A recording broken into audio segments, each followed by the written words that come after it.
উপাসনা যোগা কেন্দ্র। আজকে আপনারা সকলেই জানেন বিশ্ব যোগ দিবস। আমাদের এই বড়পুকুর পাড়ে মাতৃ মন্দিরে এটাও একটা উপাসনা। এত মূল্যবান। আগে আমাদের এইখানে সভাপতি, এই পূজা মণ্ডপের সভাপতি বাসুদেব যশ দীর্ঘ বক্তব্য রেখেছেন, রাজীবদা আছেন এখানে, সবাই আমার সবাই গুরুজনরা এখানে উপস্থিত আছেন, আপনারা উপস্থিত আছেন, আমার ছোট ছোট আমার সন্তান তুল্য আমার বাচ্চারা উপস্থিত আছে, তাদের মা বাবারা উপস্থিত আছে। সবাইকে বলতে চাই একটাই কথা, আমাদের এই যুগে এখন ফাস্টফুডের যুগ, বাচ্চাদের এই ফাস্টফুডের যুগে যতটা সম্ভব আপনারা যোগ ব্যায়াম করাবেন। এই যোগ হচ্ছে আমাদের মুনি ঋষিরা এই যোগ করে এসছেন। আপনারা দেখেছেন আমাদের এই যোগ নিয়ে ভারতবর্ষের অতি প্রাচীন ইতিহাস। আমাদের যোগা সারা বিশ্বে ছড়িয়ে গেছে, কিন্তু ভারতবর্ষ থেকে। এই ভারতবর্ষের ঋষি মুনিরা এত বছর বাঁচত, নীরব থাকত এই যোগ বিদ্যার ফলে। যোগ বিদ্যার ফলে যেমন বাচ্চারা যারা পড়াশোনা করছে তাদের মানসিক শক্তি বৃদ্ধি পায়, তেমন তাদের নীরব থাকতে পারে।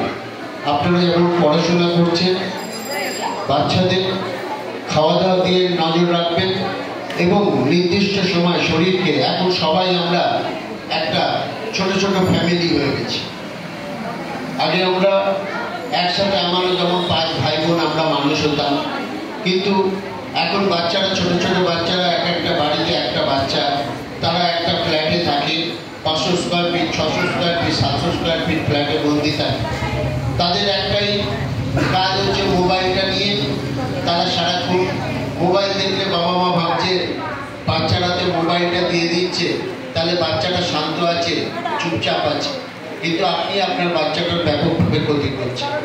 আপনি ব্যাপকভাবে ক্ষতি করছেন আপনার নিজের বাচ্চাকে যে কোনো খেলায়, যে কোনো সময়টা যদি যে কোনো খেলায় তাকে ইনভলভ করুন, তাকে বই পড়তে শেখান, তাকে এই যোগব্যায়াম পর্যন্ত আমাদের যে প্রাচীন পদ্ধতিগুলো, সেই পদ্ধতিগুলো আপনারা তাদের অভ্যস্ত করুন। এই যে আমাদের যুগ, এই যুগে মোবাইলই মানুষকে বিপদে নিয়ে যাচ্ছে, বাচ্চাদের বিপদে নিয়ে যাচ্ছে।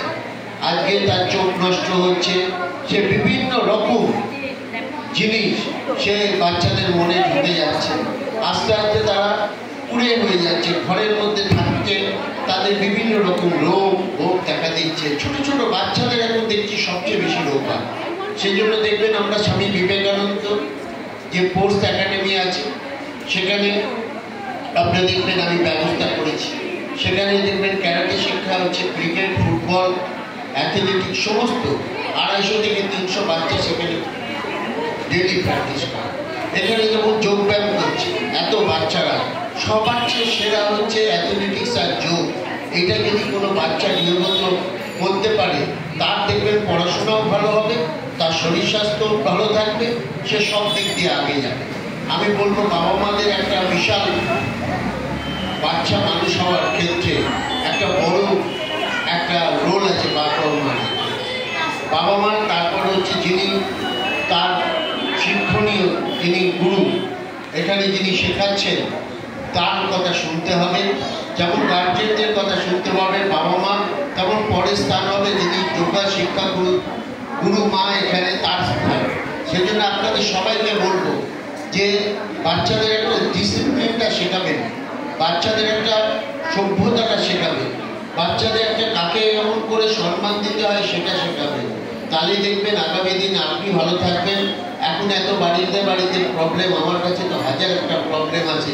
বেশিরভাগই ছেলে দেখছে না, ছেলে এমনকি মাকে মারধর করছে। ছেলে, আমাদের যে সামাজিক প্রবলেমই সবচেয়ে বেশি আমাকে ওয়ার্ড দিয়ে সামলাতে হয়। তার বাচ্চাকে, তার বাচ্চা বাবা মাকে মারছে, মানে বিভিন্ন রকম সমস্যা। সেই সামাজিক সমস্যা দূর করতে পারে একমাত্র এই যোগ আসনে, তার স্মৃতিশক্তি বৃদ্ধি পাবে, একটা বাচ্চা যখন মানুষের মতো মানুষ হবে, সেটাই হচ্ছে অভিভাবকের একমাত্র কাজ। আমাদের কাজ হচ্ছে আমাদের বাচ্চাকে মানুষের মতো মানুষ করা। তার জন্য যোগব্যায়াম একটা উপযুক্ত মাধ্যম। আপনারা সবাই এখানে উপস্থিত হয়েছেন এবং আমাকে এখানে উপস্থিত হওয়ার জন্য, আমন্ত্রণ দেওয়ার জন্য আমি নিজেকে গর্ববোধ করছি। আপনাদের সবসময় পাশে ছিলাম, পাশে থাকবো। যদি যোগ আশ্রমে যদি কোনো রকম আমারকে বলেন যে কোনো রকম আমার যদি কোনো কাজে লাগে তাদের, তাহলে আমি নিজেকে ধন্য মনে করবো। আমি সবসময় তাদের পাশে ছিলাম, পাশে থাকবো। আমি আপনাদের যে কাজ আপনারা আমাকে দায়িত্ব দিয়েছেন, আমি অবশ্যই পালন করার চেষ্টা করব। ধন্যবাদ।